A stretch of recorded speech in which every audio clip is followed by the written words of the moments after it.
So today I've been asked to come and have a look at this, a broken fence post. And at this time of year, with all the storms that we've had, you won't have to look far to find one of these in your local village. So we're going to have a look at it, see what's gone wrong and fix it without taking the whole fence down or replacing the post. And the first thing you want to do is get all this foliage out of the way so that you can see what you need to repair, because if you can't see it, you can't fix it. What usually happens with timber fence posts like this one is water collects on the top of the concrete and rots the bottom of the post out. It normally only takes a few years for that to happen, and then sure enough, they snap off like this one. So now I know what the problem is, I'm going to head down to Wickes, grab some materials, and then this should be quite an easy fix.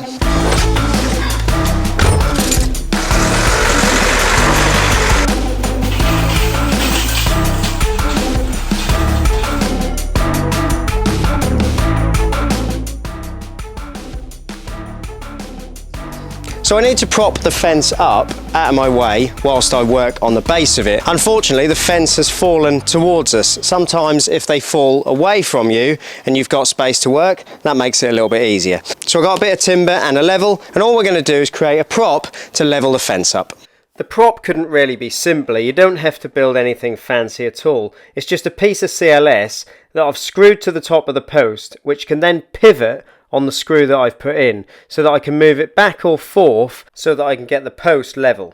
Now you'll want a nice long level like this one and place that on the post, and then because this support can pivot on that screw, you'll be able to adjust the level. Now the other way you can re-level your post is with one of these, a string line. So we've got a broken post here and a good post here. So if we pop a screw in the good post, grab our string line, tie that onto the screw just like that, and we'll run that to the next good post. If we put our string line from good post to good post, we can then maneuver our broken post up to the string line, so we know it'll be parallel with the original line of the fence. But this method using the string line is only really as good as the fence that's already in place. If all the other posts aren't level or running parallel to one another, then this method isn't as effective. This one here is leaning away from us by 20 mil, for example. So we're starting with something that's not great in the first place, and that's why I like to use my level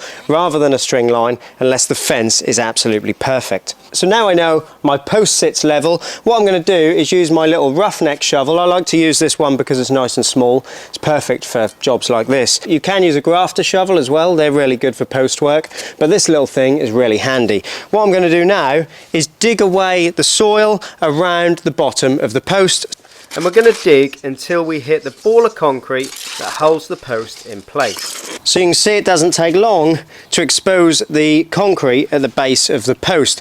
That is what originally held the post in place, and because the water sits between where the concrete is and the timber post, that is why the post rots out. So what we're going to do is continue digging for a while until we've exposed enough of the concrete at the base of the post to break that concrete away and carry out our repair.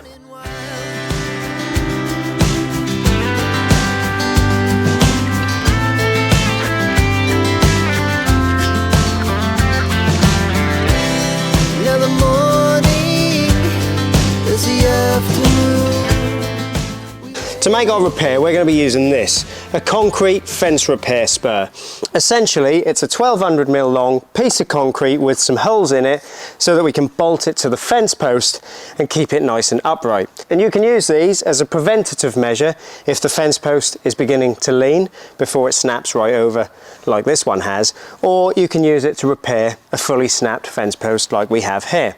But unfortunately, there is still a little bit of digging involved. We need to get this post in the ground by 600mm against our existing fence post. So what we need to do now is smash away some of the concrete on this side of the fence post so that we can get this hard against the post and down into the ground by 600mm. You could use a lump hammer and chisel or an STS drill to smash away the concrete beneath the post.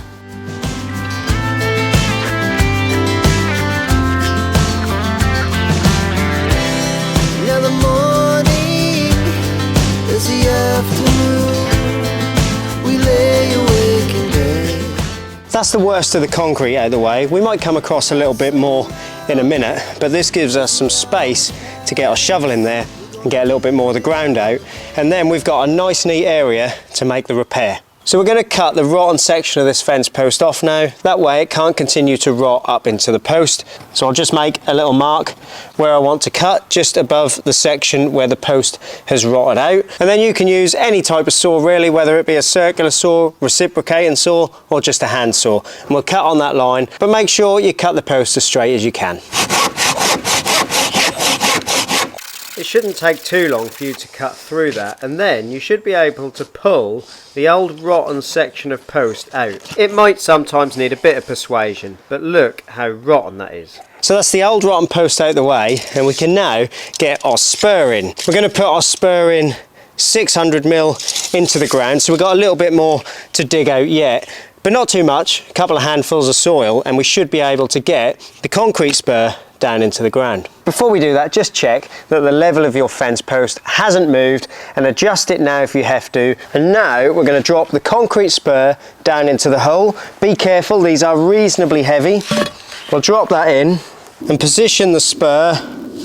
We'll let the plane go over before I tell you what you got to do next. And before we fix the post in place, we need to make sure it's level. I've put a clamp on the top just to hold it for me. That makes things a little bit easier, and I can now check that the concrete spur is nice and level before I fix it in place. And I'm going to fix it in place with these. These are M10 coach bolts.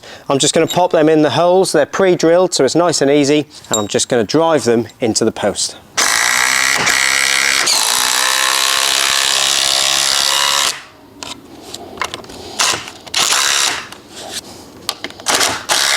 Now as we go along, just keep checking your levels, just in case anything moves, because once we've got this concreted in, it's going to be too late. But at this point, using our little prop here, we can still manoeuvre the fence post if we accidentally move anything. It's already stronger than it was before, and we haven't even put any concrete in it yet. So I think that's what we should do next. But before I do this, if you're not a subscriber already, make sure you subscribe, because you don't want to miss out on all the videos I've got to come. And hit the like button for me if this video is helping you, because then it'll reach and help more people on YouTube. Right, I can put this down now. Now you could mix your own concrete, that's perfectly fine, but I like Postcrete because it's quick and easy. It'll set a post in 5 or 10 minutes, and I can get the job done a lot quicker. But I would recommend that if you use Postcrete, rather than mixing up your own concrete, then follow the instructions on the back of the bag. To start, fill a third of the hole with cold, clean water, and then pour some Postcrete in until there's no standing water left. So essentially, there's no big puddles of water. Now at this point, I like to give it a mix with a trowel. I know that's not in the instructions, but I think it helps to ensure a good mix. And now, in stages, I just keep adding more Postcrete or more water, depending on what the mix needs. And in my experience, it'll probably use about 1.5 bags or 2 bags of Postcrete. So I've put 1.5 bags of Postcrete in there. I've mixed it so that I can be confident that it's actually mixed with the water, because of course I can't see what's down in the ground, and I want to be sure that it's actually mixed. Now all I'm going to do is pour a little bit of water over the top, and again I'll just give that a little mix. I've left the Postcrete below the finished level of the soil so that I can backfill that with soil in a minute. But you can see already that that Postcrete is going off. So we'll wait 10 minutes for the Postcrete to set before we remove our support here. Now whilst I wait for that Postcrete to set, I'm going to take a look at the fence. Often when a post falls completely, like this one did, it'll damage the fence. Now this fence is pretty rotten and could do with replacing anyway, but until the homeowner does that, I'm going to make a temporary repair to the fence just to make it good.